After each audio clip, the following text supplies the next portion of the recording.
म्हणजे ईश्वर तोही त्या ठिकाणी नाही. नगर आणि नगरनाथ हे दोन्हीही नसोनी नांदशी तू सततू. मग या ठिकाणी हे जोपर्यंत त्याच्या आपल्या व्यापक असणाऱ्या ब्रह्मरूप आत्म्याची जोपर्यंत ओळख नाही तोपर्यंत या ठिकाणी जीव आणि शिव हे भेद नांदतात. जीव हा नियम्य असून शिव हा त्याचा नियामक आहे. अशा प्रकारचा जो व्यवहार आहे तो व्यवहार तोपर्यंत चालू राहतो. परंतु तेथे यावया जावयाची मातू काहीची नाही. परंतु त्या मूळ आत्मस्वरूपाच्या ठिकाणी काही येणं आणि जाणं हा कोणत्याच प्रकारचा व्यवहार राहत नाही.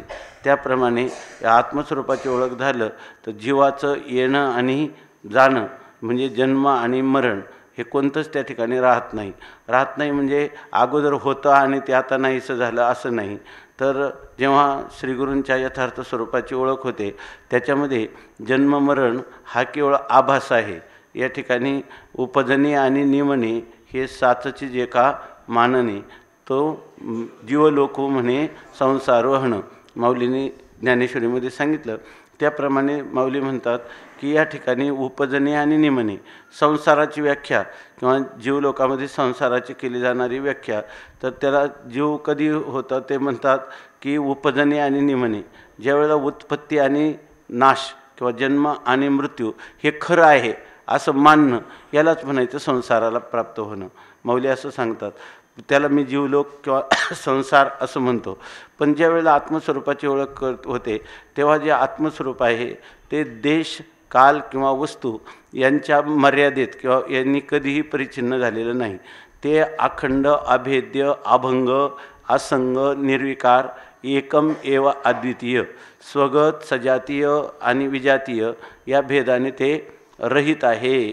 अशा प्रकारचं जेव्हा यथार्थ ज्ञानानुभूती येते त्यावेळेला जीवाला म्हणजे ब्रह्माला जीवत्व प्राप्त होणं हे कधीच शक्य नाही. आणि जीवत्वच प्राप्त होत नाही तर त्या जीवाला जन्ममरण परंपरा कधीच प्राप्त होत नाही. मग जन्ममरणाला प्राप्त होणं हा केवळ भ्रम आहे. आणि भ्रमातला पदार्थ तत्वतः अस्तित्वातच नसतो. अस्तित्वातच नसतो तर मग जीव हा कधी संसारी झालेलाच नाही. त्या ठिकाणी संसार एक झाला होता हे तो समूळ मिथ्या वार्ता पुढे होईल मागवता कदा कल्पांती घडेना. अशी स्थिती एकदा माहीत झाल्यानंतर ज्या जन्ममरण परंपरेला जीव आतापर्यंत भीत होता तिथं आता या ठिकाणी जीवही नाही आणि जीव सापेक्ष ईश्वरभावही नाही. आणि त्या ठिकाणी जीवाच्या ठिकाणी नियम्यता आणि ईश्वराच्या ठिकाणी नियामकता हे पण नाही. हा सगळा भ्रम आहे, हा सगळा आभास आहे असं त्याला ज्ञान होतं. त्यामुळं त्या ठिकाणी जीवाने जन्माला प्राप्त व्हायचं आणि मरणाला प्राप्त व्हायची याची मातू म्हणजे ही गोष्टी त्या ठिकाणी कधीच होत नाही. म्हणजे जन्ममरण मी कधी जन्माला आलो होतो किंवा मी मरत होतो असं जेव्हा सत्यत्वाने समजत होतो त्यावेळेलासुद्धा जन्ममरण हा भ्रमच होता. म्हणजे जन्म आणि मृत्यू आत्मस्वरूपाच्या ठिकाणी कधीच झालेले नाही किंबहुना होणंच शक्य नाही. कोणती क्रिया जी आहे ती परिच्छिन्नामध्ये घडत असते, व्यापकामध्ये क्रिया घडत नाही. आणि जर आपल्याला मी व्यापक आत्मा आहे असं जर कळलं तर त्या ठिकाणी अर्थात जन्ममरणाची सिद्धी होत नाही. जन्ममरण हेच असिद्ध आहे. म्हणून ते म्हणतात की जी त्या ठिकाणी यावयाची आणि जावयाची ही दोन्ही गोष्टी त्या ठिकाणी राहत नाही. अहो तुझे भुवनाची आठवण ते आठवणाची तुझे भवन जे आठवणी विसराची खुन शिवतलीची नव्हती. ह्या सगळ्या ओव्या जर आपल्याला त्याचा गर्भित अशा प्रकारचा अर्थ तो जर आपल्याला अनुभवाला आला किंवा त्याविषयी दृढ असा निर्धार झाला. त्यांनी सकाळी निर्धार असा शब्द निश्चय आपण म्हणतो बुद्धी निश्चये आत्मज्ञान ब्रह्मरूप भावी आपणा आपण ब्रह्मनिष्ठा राखे पूर्ण तत्परायण अहर्निशी असं माऊलीने सांगितली. तीच गोष्ट या ठिकाणी ग्रंथकर्ते शिवकल्याण सांगतात. आणि याच्यातलंही एक ना एक पद जे आहे ते आपल्याला आत्मस्वरूपाच्या अभिमुख करणार आहे, आत्मस्वरूपाचा निर्धार किंवा निश्चय करून देणार आहे. यामध्ये आपल्याला योगशास्त्राप्रमाणे आपल्या अंतःकरणाची वृत्ती अधिष्ठानामध्ये लीन करणं हा पुरुषार्थ मानलेला नाही. जर बीजभूत अज्ञान चांगदेवासारखा असेल आणि जरी त्यांना निर्विकल्प समाधी लागली तरीसुद्धा त्याला ही जन्ममरण परंपरा सत्य वाटत असेल, जगताविषयी सत्यत्व बुद्धी वाटत असेल, तर तो ह्या जन्ममरणरूप अनर्थातून कारण नसताना कधीच मुक्त होणार नाही. जीवनमरण परंपरा नाही, पण त्याला त्याच्या बुद्धीचा तसा निश्चय झाला नाही. त्यामुळं निर्विकल्प समाधी असूनही त्या पुरुषाचा जीवभाव कायम राहणार. आणि जन्ममरण परंपरा तुकाराम महाराज म्हणतात, नसत्या छंदे जग विनोदे विवळतसे. कारण नसताना तो काही घटनांनी सुखी किंवा काही प्रतिकूल घटनांनी दुःखी, अनुकूल घटनांनी सुखी दुःखी होतच राहणार. त्याच्या ठिकाणी कर्तृत्वाचा अभिमान राहणारच, भोक्तृत्व अभिमानही राहणार. त्यामुळं त्या कर्माच्या कर्तृत्वाचा अभिमान असल्यामुळं त्याला त्या संसार परंपरेचं भोक्तृत्वही निश्चितच राहणार. म्हणून या ठिकाणी ही सर्व गोष्टी जेव्हा श्रीगुरु तत्त्व आपल्या जीवनामध्ये येतं आणि त्यावेळेला ते आपल्या स्वस्वरूपाची यथार्थ ओळख करून देतात, तेव्हा ही जन्ममरण परंपरा आपल्या आत्मस्वरूपाच्या ठिकाणी कायमची खंडित होते. आणि त्याला बंधाकालेपी बंधा भावा, ज्या वेळेला मी बद्ध आहे असं समजत होतो तेव्हा देखील मी मुक्त होतो, ही असणारी यथार्थ वस्तुनिष्ठ जाणीव त्याला होते. की त्या जाणीवेमध्ये नेणिवेची सिद्धी होत नाही आणि नेणीव सापेक्ष जाणीवेची सिद्धी होत नाही, कारण जाणीव नेणीव भगवंती नाही, अशी स्थिती त्याला प्राप्त होते. आता तुम्ही म्हणाल की आपण श्रीगुरूंचं नेहमी आठवण करायची, तर श्रीगुरूंचं आपलं स्वरूप आठवण कोणाची होते? आपल्याहून भिन्न पदार्थ असला तर त्याचे विस्मरण होऊ शकतं आणि मग त्याची आपल्याला आठवण करावी लागते. आपल्याला कधी म्हणतो का जरा मला तपासून पाहतो मी आहे का नाही, अशी कधी, कारण मी नाही हा अशा प्रकारचं कधी आपल्याला ज्ञानच नाही त्या ठिकाणी. म्हणून मी आहे असं मला जर विसरलो तर मी मला काय करील, माझं विस्मरण झालं तर स्मरण करील.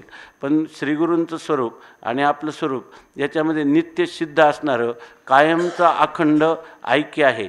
हा बोध जर झाला, श्रीगुरू आणि मी भिन्न नाही, तर आम्ही दोघं एकरूपच आहोत. दोघं म्हणजे काय, नावाला दोघं आहेत, तत्वतः आम्ही ऐक्य, आमचं ऐक्य अखंड संचलेलं ऐक्य आहे. हा जर बोध झाला तर म्हणतात, मग अशा वेळेला अहो म्हणजे आश्चर्याने त्यांना म्हणतात, अहो श्रीगुरू तुझे भुवनाची आठवण, तुमचं भुवन म्हणजे तुमच्या स्वरूप, तुमचं असणारं निज स्वरूप, तुमचं राहण्याचं ठिकाण. त्यांचं राहण्याचं ठिकाण कोण आहे? ज्ञानदेवा घर चिदानंदी. चिदानंद किंवा सच्चिदानंद आत्मा हे तुमचं राहण्याचं घर आहे. परंतु म्हणतात तुझे भुवनाची आठवण. मग कधी कधी आपल्याला जर त्या सच्चिदानंद स्वरूप श्रीगुरूंचे विस्मरण झालं तर आपल्याला त्याची आठवण करायला पाहिजे. तेव्हा पण तुझ्या भुवनाची म्हणजे तुझ्या स्वरूपाचं स्वरूप रूप भुवन, त्याची जर आठवण करायची झाली तर ते आठवणची तुझे भुवन, ज्याचं आठवण करायचे, ज्या तुमच्या श्रीगुरूंच्या भुवनाची. श्रीगुरू कुठं राहतात? श्रीगुरू आपल्या स्वयंमहिमनी प्रतिष्ठित आहात, ते आपल्या आत्मस्वरूपातच नित्य राहत असतात. मग त्यांच्या भुवनाची आठवण करायला गेलं तर आठवणची तुझे भजन, ज्या तुमची आठवण करायची, ज्या तुमचं यथार्थ ज्ञान करून घ्यायचं, तर ज्ञान हेच तुमचं भुवन आहे. म्हणजे तुमचं भुवन कोण आहे? ज्ञानस्वरूप. आणि ते ज्ञान कसं आहे? ते ज्ञान काय आगमापायी नाही, ते ज्ञान काय आहे? एकच आहे. शब्द स्पर्शादय विद्या वैचित्र्या जागरे पृथक. पुढं काय? तत्व विवक्ता तत्संविद ऐक्यरूप्यान्न भिद्यते. शब्दज्ञान, स्पर्शज्ञान, रूपज्ञान असं आपण म्हणतो, परंतु यामध्ये ज्ञान एकच आहे ना. शब्दज्ञान, स्पर्शज्ञान याला सगळ्या ठिकाणी ज्ञान शब्दच आहे ना. मग ते ज्ञान एक आहे, फक्त एकाच असणाऱ्या ज्ञानाला त्या ठिकाणी शब्द, स्पर्श अशा वेगवेगळ्या उपाधी लागलेल्या आहेत. आणि त्या ज्या उपाधी असतात ती उपाधी कधी सत्य नसते, उपाधी ती कल्पित असते. आणि कल्पित उपाधी अधिष्ठानाला कोणत्याही प्रकारचा विशेष निर्माण करू शकत नाही किंवा अधिष्ठानाला कुठल्याही प्रकारे द्वैत निर्माण करू शकत नाही. म्हणजे निरुपाधिक तुझं स्वरूप आहे ते कायमचं एकाच प्रकारचं आहे. आणि तुझं जे स्वरूप आहे ते माझं स्वरूप आहे. तर तू जर वेगळा असता तर मग तुझ्या स्वरूपाची आठवण करायला गेलास. तुझ्या स्वरूपाची जेव्हा आठवण करायला जातो तेव्हा तुझ्या भुवनाची, ते भुवन म्हणजे कोणी? माझा आत्मा आहे. आणि आत्म्याचा आत्म्याला कधी मला कधी विसरत पडणं शक्य नाही. आणि मी तू दोघं काय आहे? एकच आहे. त्यामुळं ती जी आठवणी विसराची खुण शिवतलीची नाही. तेव्हा तुझ्या स्वरूपाचं जर आठवण करायचं म्हणलं तर त्या आठवणाला आठवण करायचं म्हणजे स्मरण करायचं. स्मरणाला कधीतरी विस्मरण असलं पाहिजे, परंतु त्या आठवणीमध्ये विसराची खुण, विसर झाला होता अशी खूण शिवतलीची नव्हती, कधी शिवलीच नव्हती, म्हणजे स्पर्शच झाला नव्हता. म्हणजे तुझं मला श्रीगुरूंचं भजन म्हणजे काय, ज्ञानरूप असणारे श्रीगुरू हे ज्ञानरूप असणारा आत्मा आहेत, म्हणजे माझं स्वतःचं स्वरूप आहे. मग आपल्या स्वस्वरूपाची कधी आठवण करावी लागते का? नाही, कारण आपल्या स्वस्वरूपाचा कधी विसरच होत नाही. किंबहुना जर विसर असला तर आठवणीला महत्त्व आहे, विसर नसेल तर आठवण तरी करायची कशाची. म्हणजे श्रीगुरांची आठवण केल्या वाचून आपल्या ठिकाणी नित्य आठवण आहे, की म्हणजे नित्य आठवण, की ज्या आठवणीमध्ये विसराचा आणि आठवणीचा दोघांचाही कधीही स्पर्शच झालेला नाही. बघा या ठिकाणी इतकं मनुष्य आपल्या ह्या ब्रह्मज्ञानामध्ये विषयी इतका निस्संदेह झाला पाहिजे की ते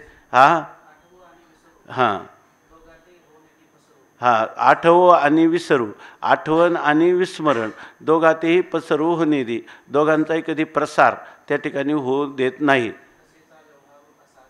दशेचा व्यवहार, ह्या स्थितीचा म्हणजे आत्मस्थितीचा व्यवहार अशा प्रकाराने असाधारण हा अलौकिक आहे.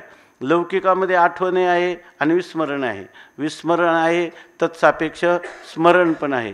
परंतु श्रीगुरूंच्या स्वरूपात स्थिती अशी आहे की तिथं आठवणही नाही आणि विसरही, ह्या दशा किंवा ह्या स्थिती त्या ठिकाणी प्राप्त कोणत्याही प्रकाराने प्राप्तच नाहीत. अशी चांगया तुझेनी उद्देशे भेटावया जीव उल्हासे, परिसिद्ध भेटी विसकुसे म्हणून बिहे. चांगदेव महाराजांना ज्ञानोबराय त्यांनी भेटीची इच्छा केली म्हणून तो आकाशमार्गाने चांगदेव आले. पण वटवृक्षाखाली भेट झाल्याबरोबर ज्ञानोबराय त्यांना म्हणतात की त्या चांगदेव 65च्या पत्रात, चांगदेवा तुझेनी उद्देशे, तुझ्या प्रित्यर्थ भेटावया, तुला भेटण्यासाठी जीव विस्कुसे, माझा जीव फार व्याकुळ झाला, तुला केव्हा भेटू असं मला वाटलं, पण मी तुला भेटलो नाही. कारण का, काय भेटायचं, भेटलं तर काय होते, सिद्ध भेटी विसकुसे, तुझी आणि माझी नित्य सिद्ध भेट आहे. आणि ती भेट उलट काय होईल, अगोदर ते मी तुला भेटायला आलो म्हणजे अगोदर तुझी माझी भेट नव्हती आणि आता तुझी माझी भेट आली, म्हणजे खरी आपली नित्य प्राप्त नित्य सिद्ध असणारी भेट ती विस्कुसे, ती विस्कळीत होईल म्हणून बी आहे. आणि म्हणून मला भीती वाटते असं सांगतात. चांगदेव 65मध्ये हाच विषय आहे. थोड्या वयामध्ये हाच आशय अमृतानुभवाचा त्यामध्ये सांगितलेला आहे.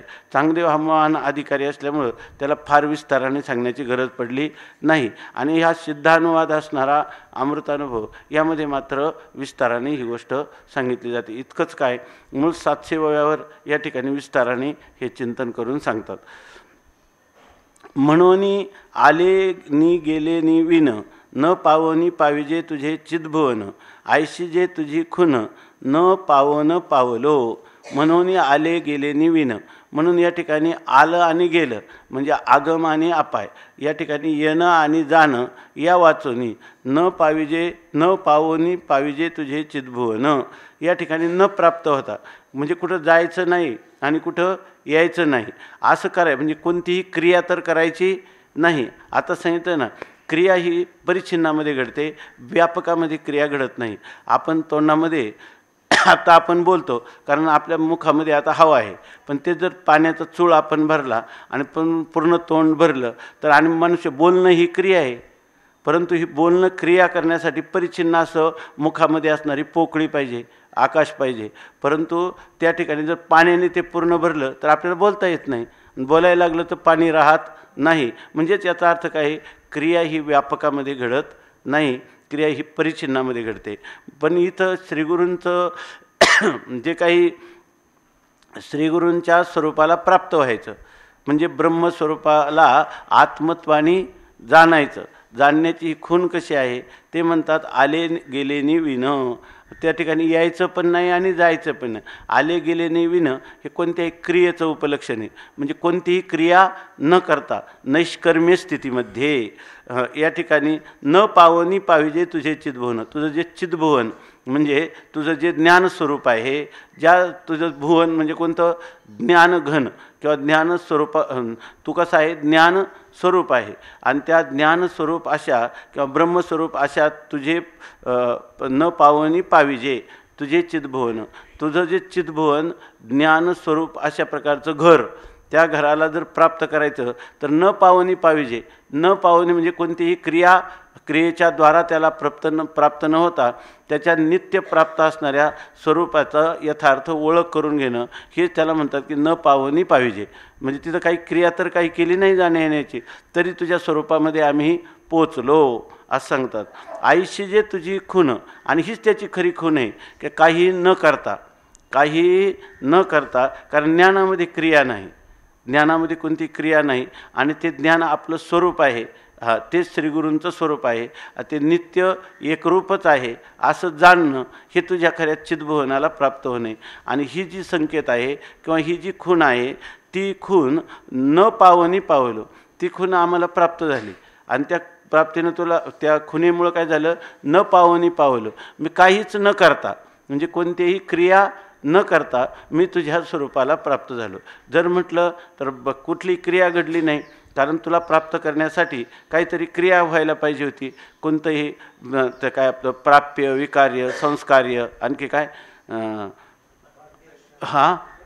उत्पाद्य, विनाश्य, अशा प्रकारची कोणतीच क्रिया न घडता न पावणं आणि पावलं, हे सगळ्यांचा बाद केला की खाली अवशिष्ट कोण आहे, तूच आहे, म्हणून पावलो. आणि क्रिया केली नाही म्हणून न पावलो, न पावता पावलो. अशा म्हणजे याच्यामध्ये स्वामी महाराज म्हणतात की फुलकूस करायला जितका श्रम आहेत एवढेही श्रम आपल्या आत्मस्वरूपाला जाणायला नाहीत असं सांगतात.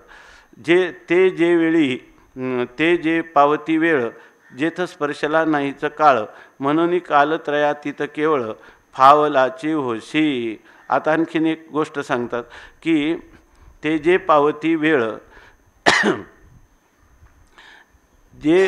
जे पावती आम्ही ज्या क्षणी त्या परमात्मा स्वरूपाला किंवा श्रीगुरूंच्या यथार्थ स्वरूपाला यथार्थ जाणतो, ते जे पावती वेळ ती प्राप्त कोणत्या क्षणी तुम्हाला हा परमात्म्याचा लाभ झाला किंवा तुमचा अहम ब्रह्मास्मी असा निश्चय होण्याचा कोणता तरी काळ असेल ना, कोणत्या तरी. आम्हाला आत्तापर्यंत नव्हता, पण आता आम्हाला, आपण ते कालिदास महाराजांचं सांगतो ना नेहमी, त्यांनी सांगितलं की आमच्या चैत्रशुद्ध एकादशीला प्रातःकाळी 7:08 स्वामींनी माझ्या मस्तकावर हात ठेवला आणि तत्वमसी महावाक्याचा उपदेश केला आणि त्याच वेळी मला मी ब्रह्म आहे असा निसंदेह बोध झाला. स्वामी म्हणले आता काहीच नाही ना राहिलं, काही आता ह्याच्या पलीकडे काही नाही ना, मग आता सही करा. आता मी तुम्हाला सांगितलं ह्या दिवशी तुम्हाला बोध झाला, मग त्यांनी सांगितलं की ह्या दिवशी मला बोध झाला आणि मग त्यांनी सही करून घेतली त्यांची. आणि दिवसभर जे यायचे त्यांना सांगायचे आज अमक्या वाजून अमक्या मिनिटांनी आमच्या कालिदास महाराजांना बोध झाला आणि ह्या पठ्ठ्याने दिला आणि पुन्हा हात ठेविला मस्तकी असं सांगायचे. ते म्हणायचे की आता मात्र त्यांना बोध झाला असं सांगायचे आणि म्हणायचे हे ज्ञान बघा, जे ज्ञान कशावर अवलंबून आहे, कार्तिक आपलं चैत्र शुद्ध एकादशीवर आहे, अमक्या वेळी झाला. याचा अर्थ देश काळ वस्तू भेद मावळला आणि आत्मा निर्वाळला विश्वाकारे असं त्या मनुष्याला कधी म्हणता येईल का? कारण त्याचा बोध कसा झाला, कालाधीन झाला, कालपरतंत्र अशा प्रकारचा त्याला बोध झाला. म्हणून आम्हाला जो बोध झाला इथं सांगतात ते जे पावती वेळ, ते ज्या वेळेला हा बोध प्राप्त होतो तेच स्पर्शला नाहीचं काळ, त्या ठिकाणी काळात बोध झाला नाही, बोधामध्ये काळ हा बाधित ठरला, बोधामध्ये काळाची कल्पित अशा प्रकारची कल्पना ठरली, आहे की नाही. म्हणून नाथ महाराजांनी लिहिलं ना काय, ज्याचे मन म्हणे मी अमर, काळवर्जी त्याचे घर, काय सुरुवात, निशंकपणे साचार, ज्याचे मन म्हणे मी अमर, निशंकपणाने जर एखादा म्हटलं की मी अमर आत्मा आहे, म्हणजे अमर असणारा आत्मा हा मी आहे असं जर कोणी म्हणेल तर काळवर्जी त्याचे घर, काळ आता त्याच्या घरात कधीच जाऊ शकणार नाही, काळ दुर्धर मनशंका. काळ ही एक मनाने केलेली कल्पना आहे की नाही. स्वप्नामध्ये 10-10 वर्षाचा काळ आपल्याला दिसतो, अनेक घटना आपल्या जीवनात घडून जातात, परंतु जागे झाल्यानंतर त्या 10 वर्षाचा काल ही सुद्धा काय होती, स्वप्नामध्ये केलेली कल्पना होती. तसाच या ठिकाणी ह्या अध्यात्माच्या प्रांतात काळ हा आत्मस्वरूपावर केलेली एक कल्पना आहे. असं नाही का त्या काळात बोध होतो, काळात बोध होत नाही, बोध स्वरूपाच्या ठिकाणी काळाची कल्पना होते. म्हणजे बोध स्वरूपाच्या ठिकाणी अज्ञानाची कल्पना होते आणि बोध स्वरूपाच्या ठिकाणी अज्ञान निवृत्तीची देखील कल्पना होते. ह्या सगळ्या कल्पना आहेत असं ज्याला कळेल तर काळवर्जी त्याचे घरं. आता काळ त्याच्या स्वरूपाला कधीच पोचू शकणार नाही, कारण काळाची आहे व्यावहारिक अथवा प्रातिभाषिक सत्ता आणि आत्मेची आहे पारमार्थिक सत्ता. समान सत्तेत साधक बाधक व्यवहार घडतो. काळाची पोच आत्म्यापर्यंत कधीच होऊ शकणार नाही. म्हणून म्हणतात ते जे पावती वेळ ते तर स्पर्शला नाहीची काळ. त्या ठिकाणी काळाने कधी स्पर्शच केला नाही. ऐके ना, मृगजळाची तळी ते देठी दुरुणीची निहाळी, वाचुनी तेने पाणी साळी केळी लावीशी काय. त्या ठिकाणी साळी केळी कधी मृगजळाच्या पाण्याने लावल्या जातील काय, नाही. तसंच म्हणतात म्हणून जेथ स्पर्शला नाहीचं काळ, म्हणून कालत्रयातीत केवळ फावलाशी होशी. म्हणून तो काळत्रयातीत आहे.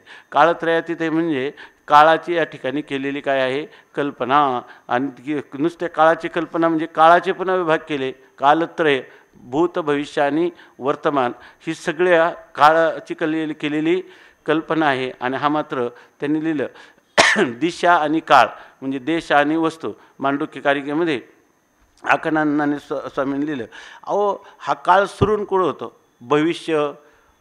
भविष्य सांगतो आपण, आता वर्तमान म्हणतो आणि पूर्वीचा काय म्हणतो भूतकाळ म्हणतो. तर ह्या काळाचं सुरुवात आरंभ याचं अधिष्ठान याचं कारण आहे कोण, याचं कारण हे आत्मा.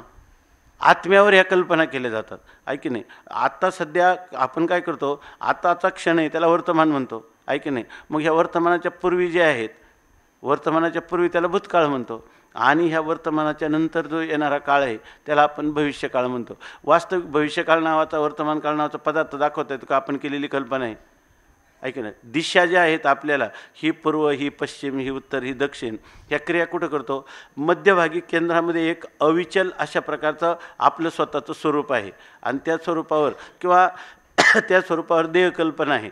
आणि देहकल्पनेमध्ये आता जे काही हे स्थान आहे आत्ताचं वर्तमान स्थान, त्या वर्तमान स्थानात आपण कल्पना करतो की या ठिकाणी आता मी इथं बसलो तर माझ्या डाव्या हाताला पश्चिम आहे, उजव्या हाताला पूर्व आहे आणि समोर असणारी दक्षिण आहे, आपलं उत्तर आहे आणि पाठीमागं असणारी दक्षिण आहे, अशा आपण कल्पना केल्या.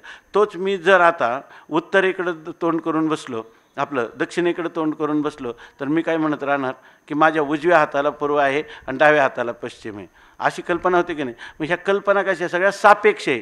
आपण जिथं आहे तिथून आपण केलेल्या ह्या कल्पना आहेत. तत्वतः ह्या देश आणि काळ किंवा दिशा आणि काल ह्या कोणत्या प्रकारच्या वस्तू ही तत्वतः अस्तित्वातच नाही, ती केवळ कल्पना आहे.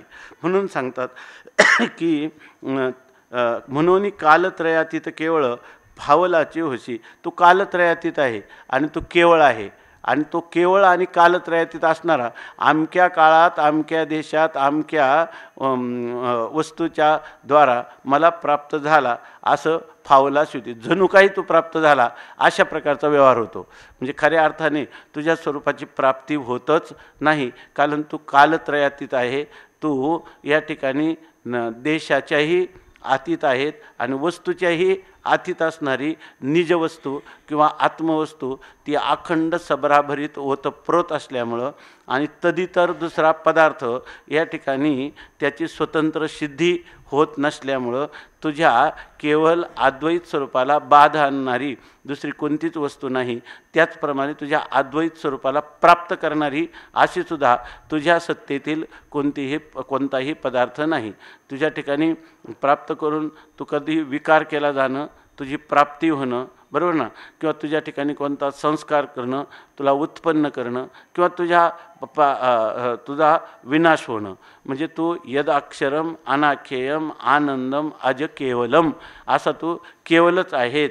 म्हणून म्हणतात ते आणि हे याच्यामध्ये हे आत्ताच सांगितलं की समाधी प्राप्त करणं हा परमपुरुषार्थ वेदांत तत्त्वज्ञानामध्ये कधीच अनुभवाच्या दृष्टीनं मानलेला नाही. या ठिकाणी बाधनिश्चय हा पुरुषार्थ आहे.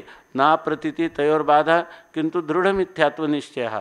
अप्रतीती होणं पुरुषार्थ मानला नाही. अप्रतीती ही मूर्छेमध्ये होते, समाधीमध्ये होते, झोपेमध्ये होते, म्हणून काही मनुष्याने परम समाधानाला तो प्राप्त झाला असं नाही. या ठिकाणी प्रतीतीचा निराश करण्यात कधीही शास्त्राचं तात्पर्य नाही, परंतु उलट ते पदार्थ फक्त प्रतीती मात्र आहे आणि बाधयोग्य आहे आणि अधिष्ठानाच्या ठिकाणी त्याचा त्रैकालिक अत्यंत अभाव आहे हे समजणं हीच खरी आत्मखुण आहे. हे बाधनिश्चय हाच खरा परमपुरुषार्थ आहे असं सांगतात. आयसा जो निजबोध जेथे नाही बोध्यबोधक भेद तोची तो स्वतःसिद्ध विठ्ठल रूपे. तुकाराम महाराजांचा म्हणे ना, आनंद अद्वय नित्य निरामय जे का निजध्येय योगियांचे ते हे समचरण साजिरे विठेवरी पहा भीमातिरी विठ्ठल रूप. पुराणाशी वाढ श्रुती नेनती पाड ते झाले साकार पुंडलिका. तुका म्हणे जाते सनकादिक ध्यात ते आमचे कुळदैवत पांडुरंग.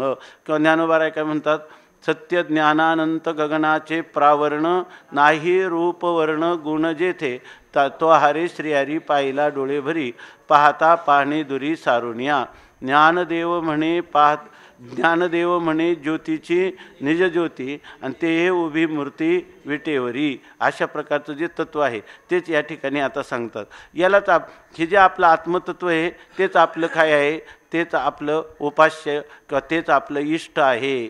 आत्मतत्वच इष्ट देवतेच्या रूपाने सगुण साकार किंवा सगुण निराकार किंवा निर्गुण निराकार अशा प्रकारचं आपलं उपास्य होतं. आणि त्याच्यामध्ये आत्मतत्वच सर्व झाल्या असल्यामुळं निर्गुण निराकारही कोण आहे, आत्मतत्वच आहे. आणि सगुण साकारसुद्धा काय आहे, आत्मतत्वच आहे. ते म्हणून त्या ठिकाणी ते हे समचरण साजिरे विटेवरी पहा भीमातिरी विठ्ठल रूप अशा प्रकारचं ते तत्व आहे. म्हणून या ठिकाणी दोन्ही जरी रूपं असली तर आपल्या संप्रदायामध्ये सगुण आणि निर्गुण यांच्यामध्ये कोणतेही अंतर किंवा भेद मानला नाही. वर कोणी चिंतन करायला गेलं तर वारकरी संप्रदायाच्या तत्त्वज्ञानामध्ये पूर्णपणे निर्णय ज्ञानोबरायांनी देऊन ठेवला, तुझं सगुण म्हणो की निर्गुण रे आणि सगुण निर्गुण एक गोविंद रे. अशा प्रकारचं अचल आढळ सच्चिद आनंद म्हणजे असज्जड दुःखाच्या व्यावृत्तीनं जे काही स्वतःसिद्ध असणारं स्वरूप ते आपलं खरं स्वरूप आहे. असंच बोधाचं काय आहे, स्वरूप आहे. म्हणून या ठिकाणी सांगता ऐसा जो निजबोध, असा जो बोध आहे निजबोध आपल्या आत्मस्वरूपाचा किंवा स्वस्वरूपाचा जो बोध आहे त्या स्वस्वरूपाच्या बोधामध्ये का बोधच निज आहे, निजाचा बोध आहे का बोधच निज आहे, बोधच निज आहे. असं एकदा आपल्याला कळलं की या ठिकाणी फक्त उपाधीमध्ये शब्द स्पर्शादयो वेद्या एवढंच होतं. ज्ञान किंवा समित मात्र काय आहे न, ती समित एक रूपच आहे, न भिद्यते, तिच्यामध्ये कोणत्याही प्रकारचा भेद होत नाही. असं जर आपल्याला कळलं, जेथ नाही बोध्यबोधक भेद, त्या आपल्या निजबोधाच्या ठिकाणी कोणी बोधक आहे आणि एक बोध्य आहे, आत्मा बोध्य आहे, बरोबर ना. आणि त्याचा जिज्ञासू हा त्याचा बोधक आहे, किंवा या ठिकाणी आत्मा बोध्य आहे आणि बोधाची जिज्ञासा करणारा जीव आहे आणि त्या जीवाला श्रीगुरू काय करतात, बोध करून देतात. अशा प्रकारचा बोध्य, बोध आणि बोधक अशा प्रकारची तिरुपुटीच त्या ठिकाणी नाही. म्हणून म्हणतात जेथ नाही बोध्य बोधक भेद. ज्या ठिकाणी ज्या निजबोधामध्ये म्हणजे आत्मबोधामध्ये म्हणजे बोधरूप आत्म्यामध्ये ज्ञानस्वरूप संविदरूप असणाऱ्या आत्म्यामध्ये बोध्यबोधक भेदच त्या ठिकाणी नाही. म्हणजे बोध्यबोधक भेद नाही, परंतु त्या ठिकाणी मग शून्य आहे का, नाही. बोध्यबोधक बोध नाही आणि द्वैत नाही.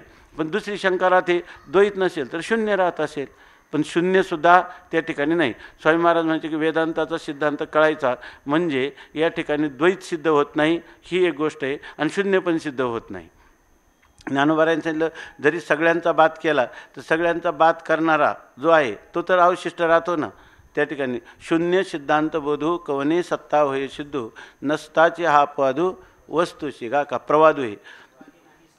हा काही नाही सर्वथा आयशी जरी व्यवस्था, आता काहीच राहिलं नाही अशी जर व्यवस्था आहे, हां, तर काहीच नाही हे प्रथा कवनाशी का, काहीच नाही हे कोणाला समजलं?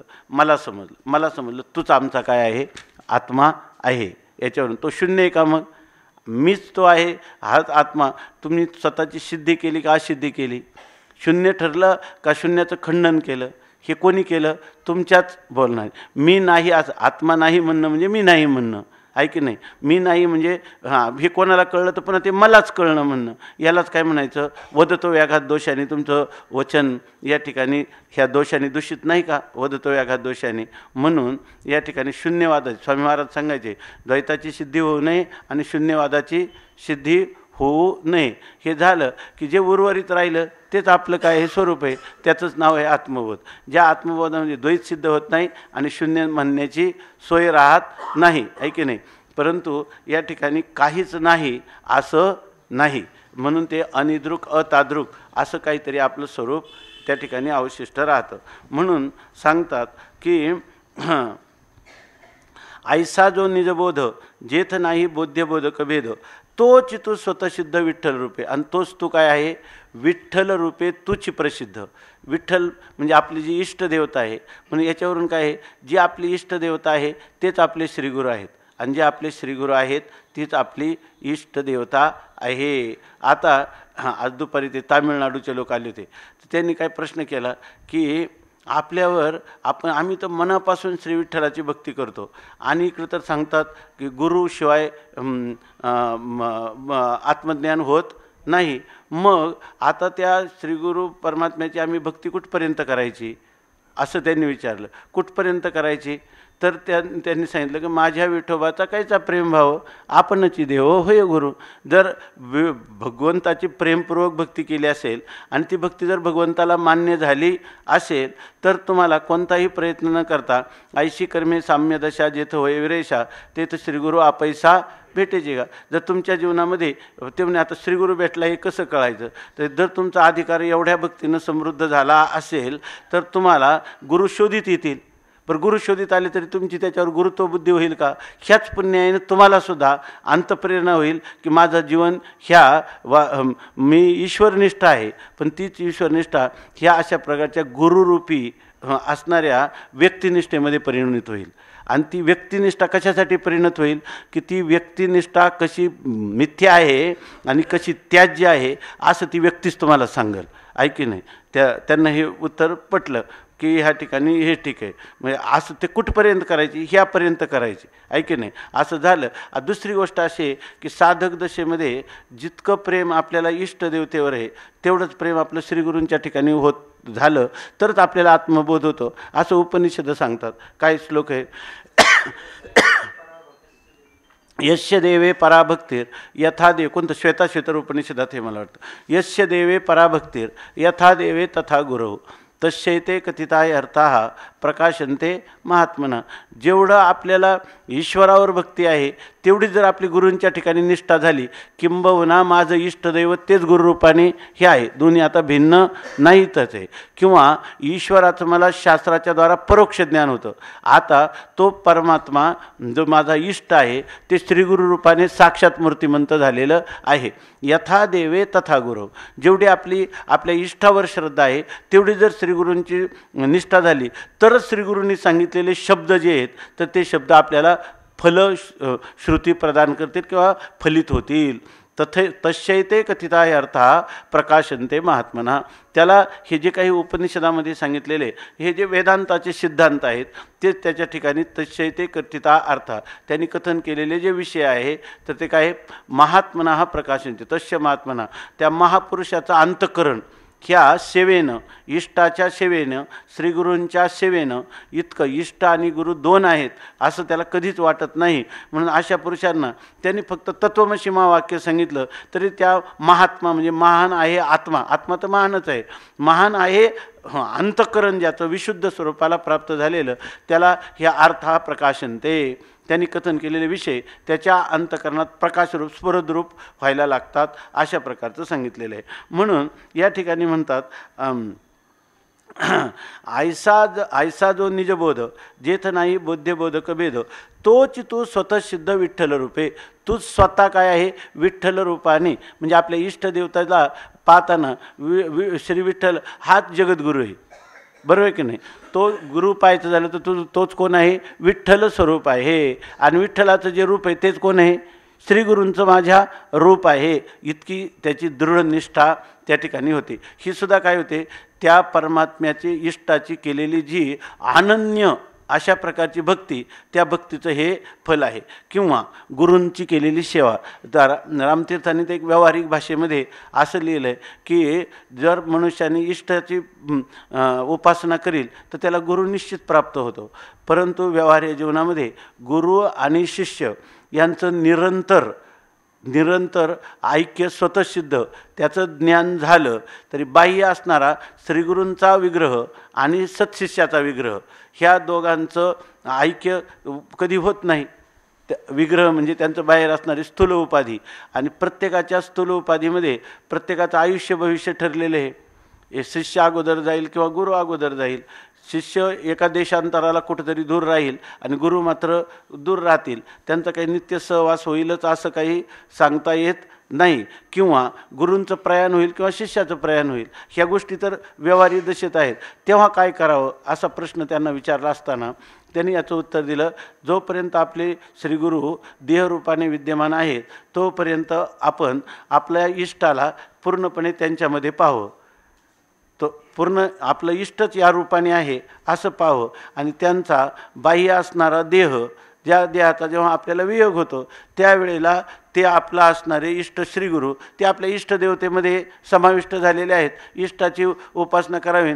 माझ्या मनीची आवडी पंढरपुरा नेन गुढी पांडुरंगी मन रंगले. आणि जोपर्यंत आहेत तोपर्यंत गुरुर ब्रह्मा गुरुर विष्णू गुरुर देवो महेश्वर हा आहे की नाही. जगताच्या उत्पत्ती स्थिती लयाच्या देवतेलाच आपली इष्टदेवता आपण कारण ब्रह्मरूपाने समजतो. म्हणून ती कारण ब्रह्मरूपाने असणारी देवता जी आहे ती माझ्या श्रीगुरूंच्या लीला विग्रहामध्ये विद्यमान आहे असं म्हणून सगळा व्यवहार करावा असं रामकृष्ण परमहंसदेवांनी सांगितलेले. म्हणजे माणसाला कधीच दुःख येणार नाही आणि कधी परमात्म्याचा आणि आपला किंवा गुरूंचा आणि आपला वियोग झाला आणि त्या वियोगाचं दुःख होणं शक्य नाही. म्हणून आपल्या ओळी गेली ना भागवतामध्ये आपण नेहमी चिंतन करतो, मरका गुरु आणि रडका चेला आणि दोघांचा बोध वाया गेला, अशा प्रकारची ती. आणि पुढं याचा अर्थ गुरूंच्यावर प्रेम नाही असं नाही. सत्यमानी जो या बोला आणि तोही ठकला निश्चित. आपण करीत असतो चिंतन त्याचं. तसं या ठिकाणी सांगतात, ऐसा जो निजबोधू जेथ नाही बोध्यबोधक भेद, तोच तू स्वतः सिद्ध विठ्ठल रूप. हे स्वतः सिद्ध काय युगे 28 विटेवर उभा, किंवा आपण काय म्हणतो स्वयंभू पांडुरंग. तो कायम 28 युगापासून तो परमात्मा म्हणजे नित्य. 28 युग म्हणजे हे काय, भगवान कालत्रयातीत असल्याचं, कालाने अपरिच्छिन्न असणाऱ्या त्याच्या स्वरूपाचं या ठिकाणी उपलक्षण आहे. आणि म्हणून या ठिकाणी तोची तो स्वतः सिद्ध विठ्ठल रूपे. कधी आपण श्री विठ्ठल भगवान परमात्म्याला पाहत असताना तो देश काल वस्तू परिच्छेद रहित असणारा जो माझा आत्मा तोच या ठिकाणी विठ्ठल रूपाने साकारलेला आहे असं जर म्हटलं तर हे खरं परमात्म्याची जवळीक आहे की परमात्म्याला दूर समजून, बरोबर ना, त्या परमात्म्याचे कडं प्राप्तीसाठी त्याच्याजवळ जाण्याचं असे जे संकल्प आहेत हे सुद्धा काही अज्ञान दशेतले संकल्प आहे. खरं ज्ञान झालं की परमात्म्याचा आपल्या वियोग होणंच कधी शक्य नाही. वियोगच नाही तर त्याचा योग प्राप्ती करायची का कधी, काहीही करायचं गरज नाही. बारकाईने विचार केलं तर त्या अंतकरणाचा बाध करणं, अंतकरणाची शुद्धीकरण करणं ह्या गोष्टीची सुद्धा गरज नाही. जर आपल्या आता अधिष्ठानाचं ज्ञान ह्याच्याशिवाय होत नाही ती गोष्ट सोडून द्या. पण खरं तत्वता जर पाहिलं तर परमात्म्याचा माझा कधी वियोग असणं शक्य नाही. हे जे बोधाचं स्वरूप आहे हेच त्या परमात्म्याची नित्यप्राप्ती आहे. ती त्याचे स्वयंसिद्ध किंवा स्वतःसिद्ध विठ्ठल रूप आहे आणि ते आपल्याला सोडून कधीच राहू शकत नाही असं सांगतात. म्हणजे आपल्या इष्टाकडं पाहताना सुद्धा आत्मरूपानेच पाहिलं पाहिजे. आपल्या श्रीगुरूंकडं पाहत असताना आत्मरूपानेच पाहिलं पाहिजे. आणि श्रीगुरूंनी इष्टदेवता शास्त्र प्रतिपादित आणि आपला असणारा सत्शिष्य ह्यांना तो आत्मरूपच पाहतो. आत्मरूप पाहतो म्हणून त्याची वेगळ्या प्रमाणे त्याची भेट घेण्याची त्यांना कधीच इच्छा होत नाही. आणि आत्मरूप झालेल्या शिष्यालाही गुरूंची वेगळी वेगळेपणाने भेट घ्यावी अशी कधी इच्छा होत नाही. आणि हीच याची काय आहे, खूण आहे, हाच याचा संकेत आहे म्हणून सांगतात. म्हणून आता हे कसे ह्या गोष्टी आहे ना, आपल्या शब्दाच्या द्वारा त्याचा आशय समजून घ्यायचं. त्याच्यामध्ये अनेक शंका येऊ शकतात किंवा त्याच्यामध्ये आपल्याला काठिण्य वाटू शकतं कळण्याला. पण जर कळलंच आपल्याला, तर ज्या वेळेला आपल्याला कळलं त्याच वेळेला ते पटेल, आणि ज्या वेळेला पटेल त्याच वेळेला ती आपली अनुभूती होईल, आणि ज्या वेळेला अनुभूती होईल त्यावेळेला याचा खरा रंग आहे. ते ह्या अमृतानुभवाचा म्हणजे जो अनुभव असा आहे की तो अमृत आहे, तो कधी पुन्हा मरणारा नाही, तो अनुभव कधी आगमापायी स्वरूपाचा नाही. अशा प्रकारचं एकदा झालं मग खऱ्या प्रकारचं ज्याला आनंदाचे डोही आनंद तरंग ही अनुभूती प्राप्त होईल. आणि ही अनुभूती प्राप्त होण्यासाठीच ह्या ग्रंथाचं खरं प्रयोजन आहे.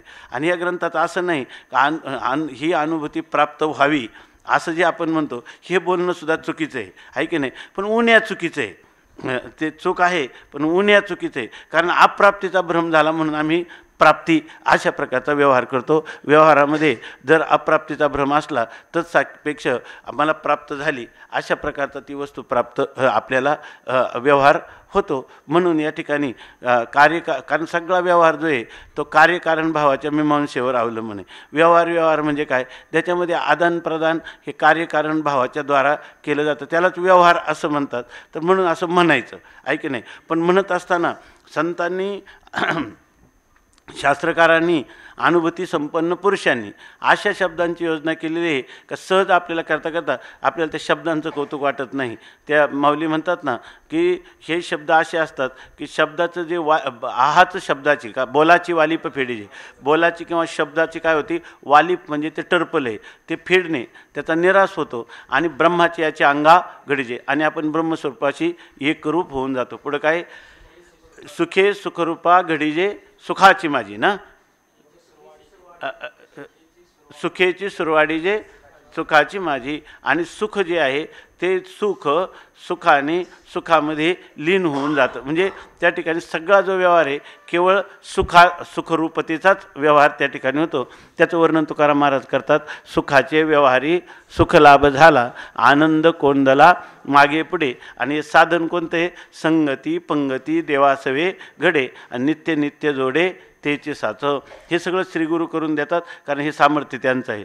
समर्थाचे घरी सकळ संपदा, नाही तुटी कदा कासयाची. शेवटी काय, तुका म्हणे येथे लाभाची या कोटी आणि बहु आव पोटी समर्थाचे. ज्याचं पोट सगळ्यात मोठे त्याला म्हणतात श्रीगुरू. बहु आव पोटी समर्थ असणारे आपलं इष्टदेवत त्याला, म्हणून त्यांनी लिहिले ना ह्या भागवतामध्ये मंगलाचरण करताना सुखाचे पेलले दोंद, त्याचं दोन सुटलं म्हणजे मोठं पोट झाले. कशाचं, आनंदाने त्याचं फुगलेलं पोट झालेलं आहे. असे श्रीगुरूच ह्या आपल्या सच्चिदानंद स्वरूपाची ओळख खऱ्या अर्थाने करून देऊ शकतात असं सांगतात.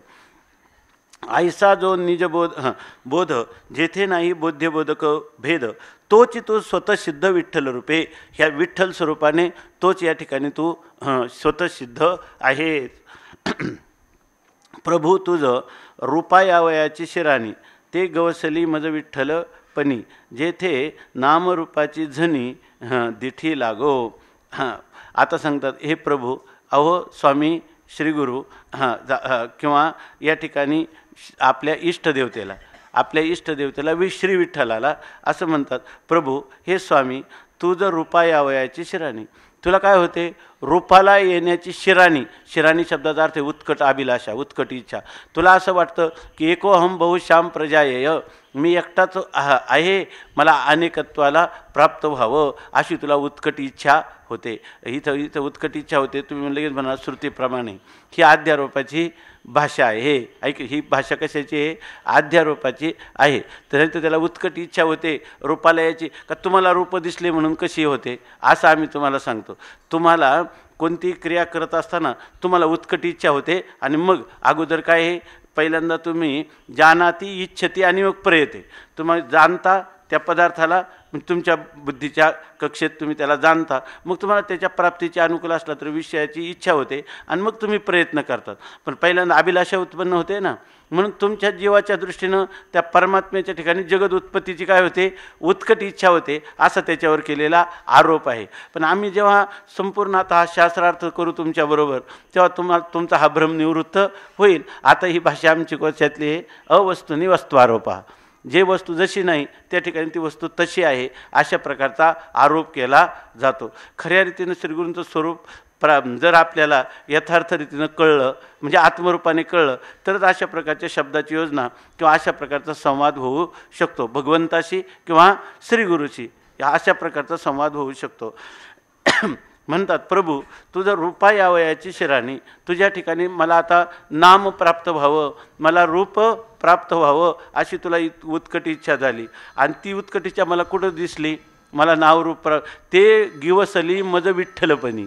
ह्या विठ्ठलपणामध्ये, विठ्ठलत्वामध्ये ना, तर मला ही दिसली. ज्या अर्थी तू विठ्ठल रूप झाला त्याचा अर्थ काय आहे, तुला उत्कट इच्छा झाली म्हणूनच आला नावा रूपा आणि तुका म्हणे झाला सोपा, असं मला वाटतं.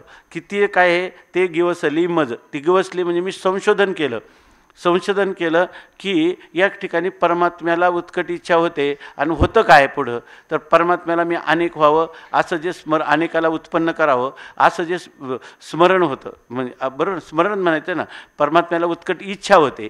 ती जी इच्छा होते ती इच्छा मला कुठं दिसते, साकार झालेली, नामरूपात साकार झालेली दिसते. आणि नामरूपाचं साकार म्हणजे विठ्ठल हे नाव आणि तुझं महायोग पेठे तटे भीमरथ्या हे तुझं स्वरूप याच्यामध्ये मला दिसते. म्हणजे आपल्या ह्या नामरूपाच्या द्वारा साकार व्हावं असं परमात्म्याला वाटलं. आणि तो नामरूपाने साकार झालेला परमात्मा स्वेच्छेने, तो कोणता आहे, श्री विठ्ठल भगवान तो आहे, त्याच्यामध्ये मला दिसली. जेथे नामरूपाची धनी दिठी लागो. पण ते म्हणतात की नामरूपा आता लगेच अपवाद करतात. परमात्म्याला उत्कट इच्छा झाली आणि त्या नामरूपाने प्रगट झाला, आला नावा रूपा. पण एक हे मात्र लक्षात ठेवा, म्हणतात विचारांती या ठिकाणी तुम्हाला असं वाटेल परमात्म्यालाही श्री विठ्ठल नाव आलं आणि त्या परमात्म्याचा करकटावरी तुळशीच्या माळा आणि आईशे रूप डोळा दावी हरी ठेविले चरण दोन्ही विटेवरी आईशे रूप हरी दावी डोळा कटी पितांबर कासमिरवली दाखवी वैली आईशी मूर्ती जुरोनी पांजरा हो पाहे आता आणि येई पंढरीनाथा भेटावया. तुका म्हणे माझी पुरवावी आस, हेच आहे ना, विनंती उदास करू नये, असं ज्या तुकाराम महाराजांना तळमळ लागली त्या रूपाचं भेटण्यासाठी. जेव्हा तुकाराम महाराजांनी तात्विक त्याचं स्वरूप ओळखलं त्यावेळेला ते म्हणतात जेथं नामरूपाची अहो हे नामरूप त्याला नाहीच आहे, म्हणजे परमात्मा स्वरूपा कधीच नामरूपाला येतच नाही. परंतु तुम्हाला जर त्याच्या यथार्थ स्वरूपाचा अज्ञान असेल तर तुमची दृष्ट लागेल, नामरूपाची दिठी लागो.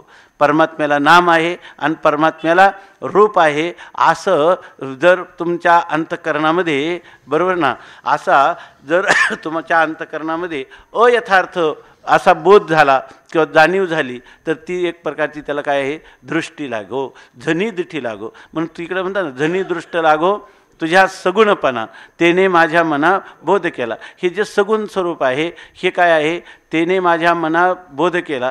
सगुण स्वरूप हे निर्गुण स्वरूपाचा यथार्थ बोध होण्यासाठी त्या ठिकाणी त्याची योजना वेदाने केलेली आहे. म्हणून तुकाराम महाराज जसं वेदाने सांगितलं त्याच प्रक्रियेतून गेलेले आहेत.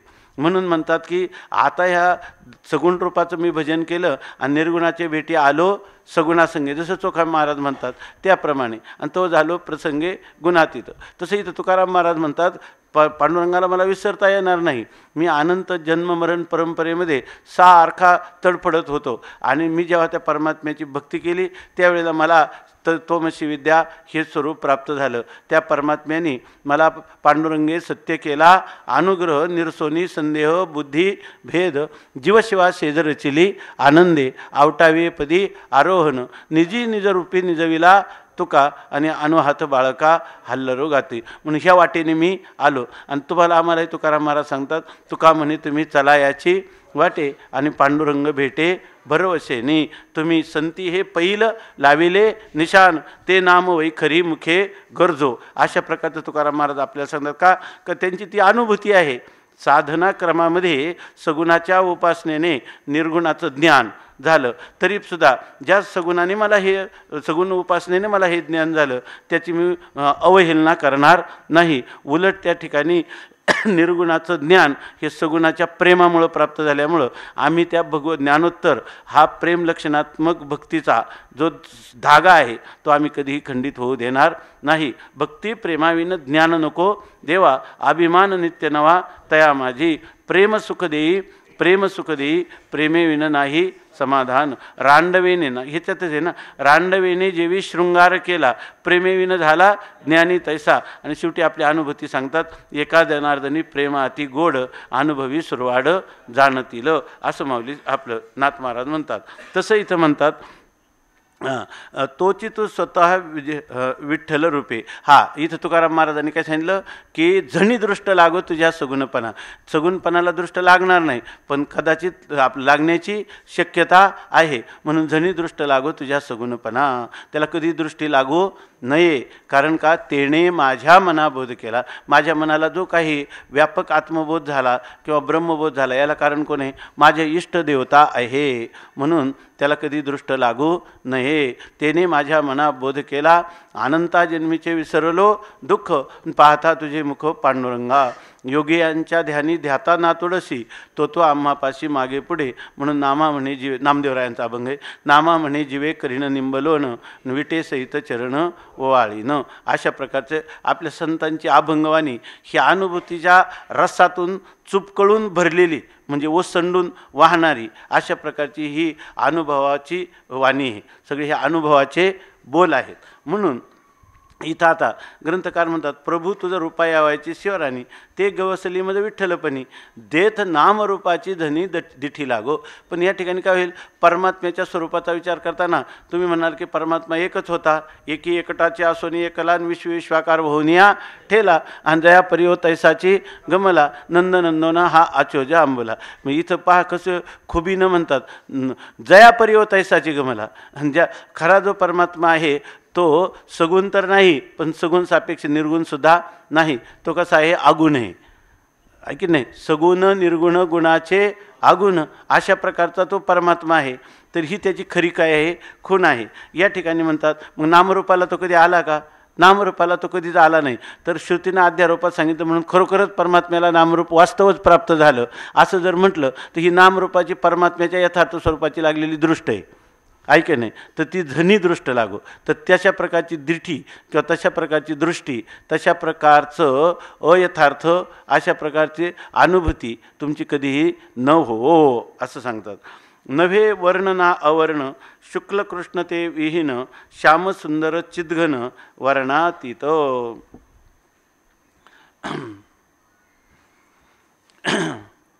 नव्हे वर्ण ना अवर्ण, हा जो परमात्मा आहे त्याला कोणता वर्ण आहे का? वर्ण तर नाही, पण मग तो अवर्ण आहे असं तुम्ही म्हणाल तर तो अवर्ण पण नाही, वर्णरहित आहे असं नाही. त्याचं कारण तुम्ही म्हणाल नवे वर्ण म्हणतात, अर्थात एक वर्ण आणि एक आवर्ण. तुकाराम महाराजांचा अभंग आहे काय, रक्त श्वेत कृष्ण पीत प्रभा भिन्न, आणि चिन्मय अंजन सुधले डोळा. सगळा अभंग सांगा. तेने अंजन गुणे दिव्य दृष्टी झाली, कल्पना निमाली द्वैताद्वैत, देश काळ वस्तू भेद मावळला, आत्मा निर्वाळला विश्वाकारे, न झाला प्रपंच आहे परब्रह्म, अहम सोहम ब्रह्म आकळले. आणि तत्वमसी हेच आहे ना शेवट, तत्वमसी विद्या ब्रह्मानंदी सांग, आणि तेची झाला अंगे तुका आता. ज्ञान तुकोबारायांची अनुभूती ह्या अभंगामध्ये सांगितली, जी की सगळ्या उपनिषदांचं ध्येय आहे, न्याय आहे म्हणा, किंवा उपनिषदांचं प्रतिपाद्य विषय आहे. ती सगळी अनुभूती तुकाराम महाराजांनी ह्या अभंगामध्ये सांगितली.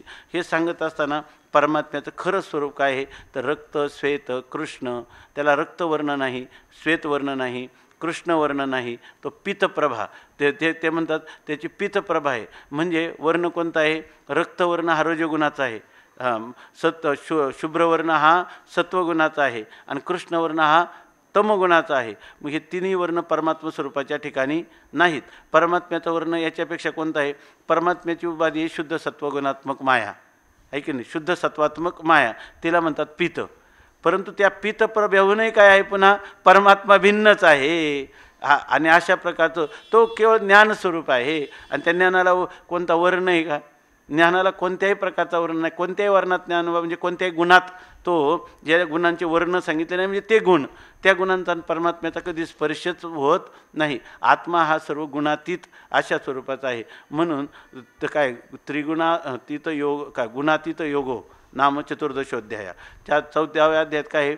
गुणातीतता. आणि ही गुणातीतता म्हणजे त्याला गुण प्राप्त झाले मग तो गुणाच्या अतीत झाला असं नाही, तो कायमचाच गुणातीत आहे. आणि हेच त्याच्या इष्टदेवतेचं श्रीगुरूंचं आणि त्या सत्शिष्याचं वास्तव स्वरूप आहे. याचा परिचय झाला पाहिजे. म्हणून या ठिकाणी सांगतात प्रभू तुझं रूपा यावयाची शिराने नव्हे वर्ण ना आवर्ण.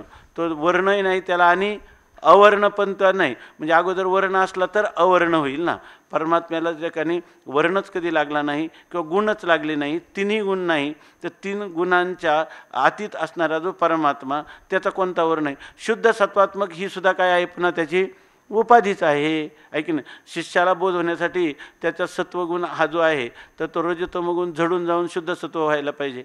आणि परमात्म्याची सर्वज्ञता आणि सर्व शक्तिमत्व सिद्ध होण्यासाठी सुद्धा काय पाहिजे? सत्वगुणाची आवश्यकता आहे. पण हा सगळा जो व्यवहार आहे हा सगळा व्यवहार आत्मस्वरूपाच्या ठिकाणी कधी झालेला नाही. हे खरं आपल्या इष्टदेवतेचं श्रीगुरूंचं आणि आपलं स्वतःचं स्वरूप आहे आणि ते वेद प्रतिपाद्य आहे. ओम नमोजी आद्या वेद प्रतिपाद्या जय जय स्वसंवेद्या आत्मरूपा. आणि तो जिथं झालं अगोदर जे गणेशाचं वर्णन सांगितलं, त्या गणेशाच्या प्रसन्नतेमध्ये निर्माण होणारी जी वाघदेवता आहे तिचंही वर्णन सांगितलं. आणि आपण आता ज्ञानेश्वरी घेतली तरी तेच काय, त्याचंच वर्णन काय करायचं? आद्य वेद प्रतिपाद्य स्वसंवेद्य आणि आत्मरूपा. त्याचे जणू काय आता चिंतन झालं असं आपण समजू. आणि आजच्या दिवस पुन्हा ज्ञानेश्वरीचं पारायण करू. पुंडलिक वरदा हरिविठ्ठल श्री ज्ञानदेव तुकाराम ज्ञानेश्वर महाराज की जय.